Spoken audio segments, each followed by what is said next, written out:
তো পানি আসায় নৌপথে যাতায়াতই এখন একমাত্র মাধ্যম। এতে জেলার বিভিন্ন স্থানে গড়ে উঠেছে অস্থায়ী নৌঘাটের খবর জানাতে আমার সঙ্গে কালারডুবা থেকে যোগ দিচ্ছেন সহকর্মী কাজল সরকার। এই যে পানি আসায় এখন যে অস্থায়ী অনেক ঘাট তৈরি হয়েছে, সেখানে আসলে এগুলার নোঙর করা, এগুলোর কোনো সমস্যা আছে কিনা, এবং সেই সাথে অস্থায়ী ঘাটের কর্মসংস্থান কেমন হচ্ছে?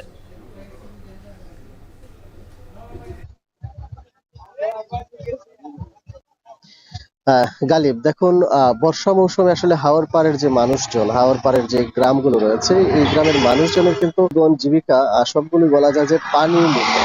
আহ, এই যেমন ধরেন এখন যাতায়াত ব্যবস্থার বিষয়টি যদি বলি, হবিগঞ্জ জেলা শহর কিংবা উপজেলা শহর কিংবা এক গ্রাম থেকে আরেক গ্রামে যাতায়াত যে ব্যবস্থা, সেটি কিন্তু এখন পুরোটাই নৌকা দিয়েই করতে হয়। বিশেষ করে এই বছরই যে কিছুদিন আগে বন্যা হয়েছে, ফলে হাওর এলাকার যে কিছু রাস্তাঘাট ছিল নিচু, সেগুলো কিন্তু ডুবে গেছে। ফলে এই নৌপথে যে যাতায়াত ব্যবস্থা কিংবা পণ্য পরিবহন ব্যবস্থা, সেটি অন্য বছরের তুলনায় এই বছর বেশি আমরা যেটি দেখছি। এবং এখানে এসে আসলে অনেকের সঙ্গে কথা বলেও এই তথ্যটি জানা গেছে।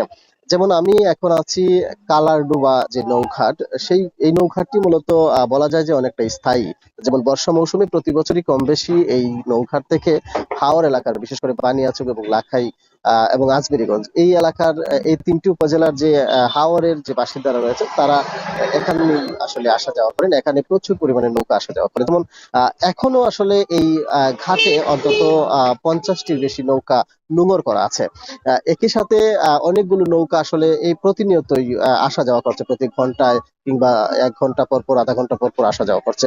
শুধু এই কালারডুবা যে নৌঘাট এটি নয়, একই সাথে হবিগঞ্জ জেলায় এরকম বেশ কিছু স্থায়ী অস্থায়ী নৌঘাট রয়েছে, যেখান থেকে প্রতিদিন কয়েকশো নৌকা আসা যাওয়া করছে। এবং এই নৌকার মাধ্যমে যে শুধু যাতায়াত করছেন হাওরের বাসিন্দারা এটি নয়, একই সাথে পণ্য পরিবহন, যেমন হাওরের অনেক এলাকাতে ছোট ছোট বাজার রয়েছে, সেই বাজারের যে পণ্যগুলো নিতে হয়, সেগুলো আসলে নৌকা দিয়ে নেওয়া হচ্ছে।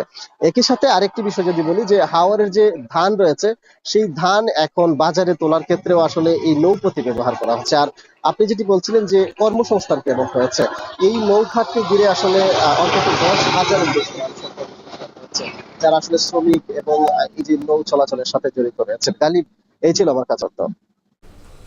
হবিগঞ্জ থেকে যুক্ত ছিলেন সহকর্মী কাজল।